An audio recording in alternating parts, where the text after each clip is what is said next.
back to the point you made earlier, if they're not asking enough questions and really diving deeper, because I think a lot of people, they'll ask questions, but they're already thinking about, they're already in that sell mode.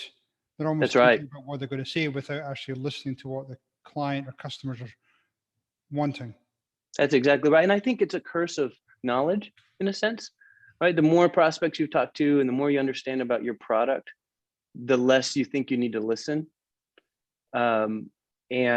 But I think you're exactly right. The opposite is actually true. The more you need to intentionally listen, because sometimes you hear what you think you're going to hear, right, versus what's actually happening. And there's a word for that. Daniel Pink calls that attunement, where you're truly attuning yourself to the buyer. And what happens in attunement is you become in sync with that person, almost to the point where you're seeing the world through their perspective. And this is what really great salespeople do, is they're able to put themselves in the shoe of the buyer, and it's really all about them. That makes sense. So let's do one more mistake that salespeople make, and then we'll start to wrap things up here. All right. Well, let's see, which one should we choose? Okay.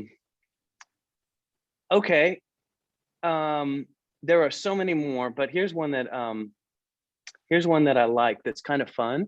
Is they're really well. Okay, let's do one a little more practical. One of the things that salespeople hear over and over is you have to close the business, right? Close it, close.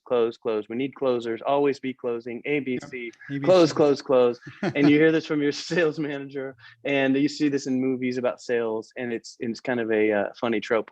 Well, that's true. We need to close business, right? That's why we're paid as salespeople. That's what we're paid to do, and it's very important. And I used to think that closing was about maybe some tricks or some wording that you did, to get them to sign the paper. And really, it's much less about that. And what I've discovered is, and this is a principle, is you have to call people to make a decision in order to close business, right? But what is a close? Well, it's a decision to do something or not do something. And even if the decision is not to do anything, that's still a decision, right? A decision not to make a decision is a decision. Right. So what I learned, what really helped me was when I stopped trying to close people and I started helping to lead them to clarity.